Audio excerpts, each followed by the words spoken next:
Hey y'all, welcome back to my channel and welcome back to another edition of Foodie Fridays.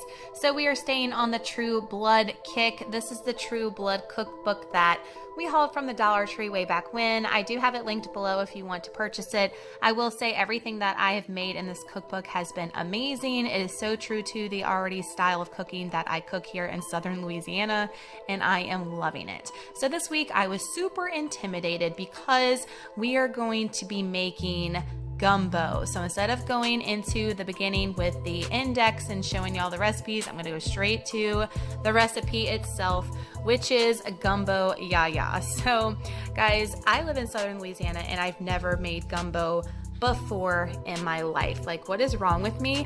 I've just been always intimidated by it because it is a very tedious recipe. It takes a long time to cook. So just telling y'all that in advance that it takes a long time. So this is like a Saturday, Sunday type of dinner, not definitely a usual traditional meal that I always present to Foodie Friday, which is simple ingredients, quick, easy, and tasty after work for a working mom like myself. This is not that type of recipe, so this is a weekend recipe. That's what I want to call it. So gumbo yaya, and this is by Lafayette. If you're familiar with the True Blood series, Lafayette was one of my favorite characters as well. And the little excerpt over here is not very friendly for me to read because I'm a PG channel, but I will beep out any bad words. So I do want to read it though. So Gumbo Yaya by Lafayette Reynolds.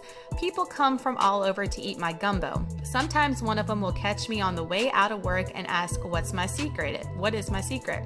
I tell him, Hooka, if I tell you my secret, how am I gonna get y'all beep back to Merlot's for more? Truth is, there ain't much of a secret that any of those beep can do about it. It's all in the wrist. I got a gift for slicing those peppers so fine they practically melt in a pot. And that's something you either got or you don't. I mean, he was so sassy, guys. Didn't y'all just love Lafayette? There's Jason in the background, but here are all the ingredients that you're going to need. So it's not really complex as far as ingredients though. It's a lot of vegetables. It's just making a roux and just letting it simmer and stuff. That's just what takes forever. So we're gonna get into it. I will say that this is a more traditional gumbo. It just has chicken and sausage in it. Me and the hubby like more of a seafood gumbo, so I'm going to be making this. Definitely, again, we loved it, but I will make it with seafood next time we make it. So if you want to see how I made gumbo this week with the True Blood cookbook and it came out bomb, keep on watching.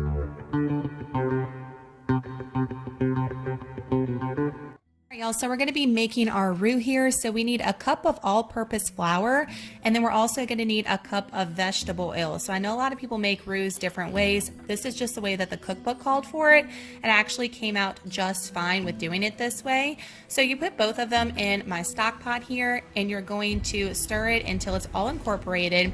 And then you're going to cook it on medium-low heat. You want it to come to a simmer and you want it to get super dark. So you can see the difference between how light it was to how dark it is right here. This is our thickening agent for the actual gumbo or like any type of soup.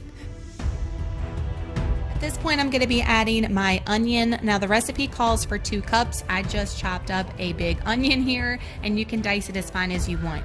As you see, as soon as you put it in the roux, it's going to thicken up. It's going to sizzle, and then it's going to get real thick once you add these vegetables to the roux that you made, and that's what you want. It's okay. Just continuously stir. You do not want this to burn. You're going to have to start all over. Then I'm going to be adding my bell pepper as well. The recipe called for a cup. I just chopped 1 big bell pepper in here. I'm going to give that a good stir, and also mixed in there, I'm pretty sure, is my celery as well, and I just used a half a cup of celery. You're going to continue to cook this on low to medium heat until your vegetables are tender.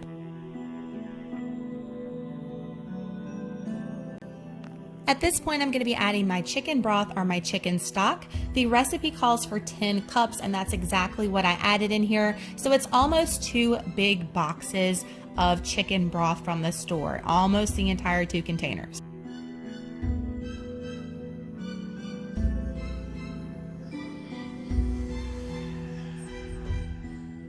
Give it a good stir and get all those bits of vegetables off the bottom of the pot.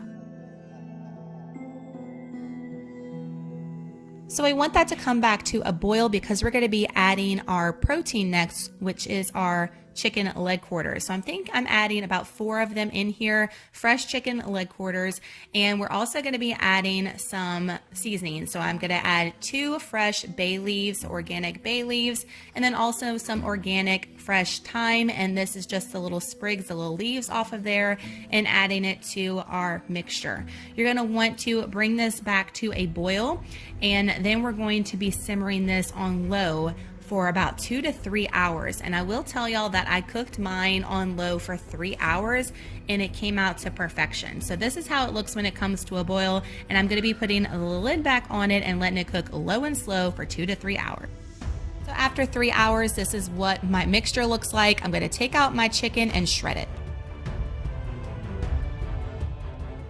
So here's my chicken just falling off the bone. I mean, it's just so tender. This came out to perfection. Let it cool for a few minutes because it's gonna be super hot, and then just take all the meat off the bones and shred it. I put it in a bowl so I can add it back to my gumbo later. At this point, I'm going to add my other protein, which I'm using some andouille sausage here. I'm cutting it up into slices and adding it back to the gumbo mixture because we're going to add all the protein back in here. So I'm just going to give it a nice stir with my sausage in there. And andouille sausage, guys, has a little bit more spice than your regular smoked sausage does, especially when I live here in southern Louisiana. So I brought that back to a boil. As you can see, it's been cooking for about 30 minutes is how long you want to cook it with the andouille sausage in there, just so it cooks up nice. Now I'm going to be actually putting some parsley in here that I chopped up really fine and giving it a nice stir with the sausage as well. And then I'm going to also be adding some green onion that I cut up too, and that is about 1/4 of a cup of green onion that I'm adding there. So then I go overboard with black pepper. If y'all watch me, y'all know, so I'm putting a ton of black pepper in here. And the tip, guys, that you're not going to see is that afterwards I put a tablespoon of Cajun seasoning, some Tony Sashry in there, because it definitely needed the spice in my opinion, but we like things super spicy down here. So now I'm going to be adding some gumbo filet, and that is sassafras leaves ground up, if you did not know. So I'm going to be adding, I think I added about a teaspoon total. So I think I did a 1/2 teaspoon first, and then I added another 1/2 teaspoon. So I think I did a total of 1 teaspoon of the ground filet. All right, y'all, so this is the final product. This is the gumbo. It was so good. Definitely needed that extra spice though, guys. So in my opinion, it needed the tablespoon of Cajun seasoning, or if you want to add some cayenne pepper, I think it definitely needed that. It was very flavorful with cooking with the chicken and all, but it definitely needed some extra spices. So that's my recommendation, and that's what I'll do going forward with making this gumbo again. It definitely needed that spice, like I said. I'm going to be leaving in the description box for this Foodie Fridays the directions and the ingredients, because it was a lot of ingredients, I feel, and different steps and directions. So if you didn't follow, or if I missed something, because I know I probably did when going and telling y'all how to make this, I will leave everything down below in the description box so you do not miss out, and you can make this gumbo to perfection yourself if you don't have the cookbook.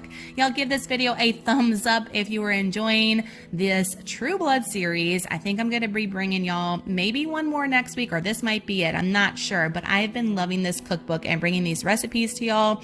And y'all make sure to hit that subscribe button if you're not with me already. I'd love to have you a part of the YouTube family here. I do post a recipe every single week here on my channel for my Foodie Fridays playlist and series here on my channel.